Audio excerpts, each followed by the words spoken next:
This shot looks chaotic and frankly a bit absurd. Yet, you can't deny it's quite professionally made. What's even more interesting is that this shot was not shot during the day and instead had to rely on some good lighting techniques. And if you want to replicate this, let me show you really quickly what you need to do exactly to achieve a commercial cinematography level shot like this, even at night. So what we're looking at is a guy that is rocking out to some songs he plays on his phone through his earbuds. Please excuse my moves, I'm clearly not an actor, but you gotta do what you gotta do. Now, to pull off this shot, I started out by setting up my camera for the framing, which is important for two reasons. The fisheye look itself, which I chose a 40mm lens for, and the framing being my anchor point to monitor the space and know where to put my lights so they won't be visible in the final image. Choosing a top-down angle definitely helped to keep the lights out of the frame. Also, as I mentioned, I wanted that typical fisheye distortion, with the head to feel big and therefore in focus, the body a little more compressed and the overall space tight,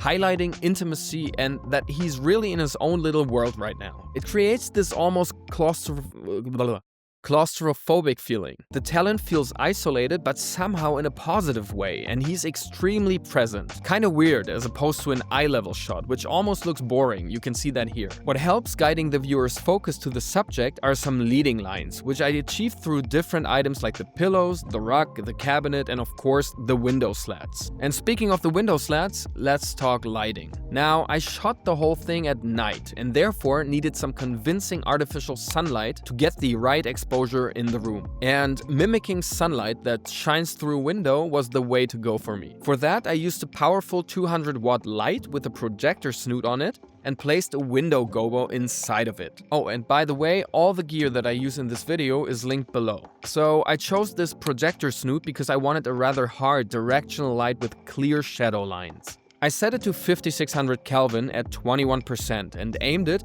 so the shadows would fall across the face, the wall, the rug, and even the pillows. This gave the shot a lot of structure in terms of light and shadow and adds both to the realism and the overall cinematic appeal of the shot. And because the light source was so small, I automatically got a beautiful eye light. This tiny highlight gives the talent more presence and soul. Without that, the eyes would feel dead and the character itself too. Next, I added my first ambient fill light. Another 200-watt light with a big 90cm double diffuse softbox from Zhiyun. I didn't just add this to make the skin a little softer, I mainly added it because I needed to lift the exposure in the whole room to see more information like the background pillows here, the rug, and just the overall ambience. So it reveals more detail without destroying the contrast, which I really like to have to make the shot more interesting and more afternoon sun-like. And to make the shot more realistic, I added another small but powerful detail. You see the lower left side here, which is obviously too dark. If this is supposed to be a room with a window somewhere outside of the frame over here,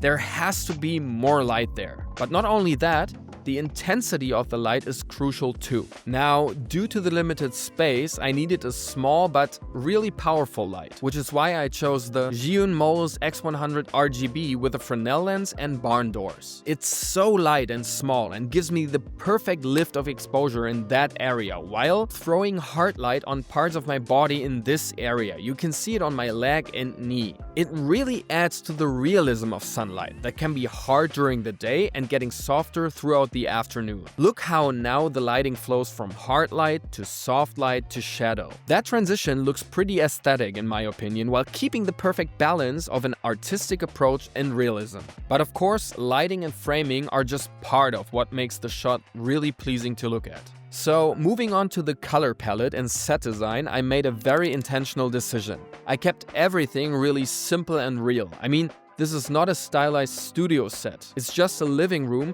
that I turned into a young adult bedroom. A couch transformed into a bed, some pillows, a blanket, a rug, a cabinet, just everyday elements and textures. I did this because I wanted the space to feel lived in, like someone actually spends time here.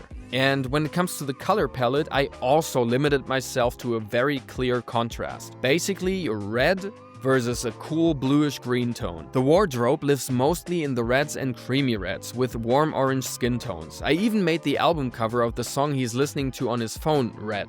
Again, another simple but intentional detail, while the room itself stays neutral, slightly green-bluish and therefore cold. With that, the image feels quite rich and dynamic because the color contrast is so strong, even though not a lot of colors were used. Now, I'm not going too much into detail with my grading this time, but generally, I applied my power grade that consists of warm highlights and skin tones, cool shadows, plus a little grain and bloom, overall built on the Kodak 2383 film print look. I just love that contrast and color separation. And if you want me to go deeper on my Final Cut power grade in another video, just leave a comment. Now, if there's any takeaway in this video, it's this. Nothing here is special on its own. It's all the little decisions combined. The fisheye only works because the space feels really lived in. The hard sunlight only works because it behaves like light that would actually be there. The strong color contrast only works because the palette is limited and intentional. And now I'm curious, what would you have done differently in this shot? Let me know in the comments. That's it for this one, and I guess I'll see you in the next one. Peace.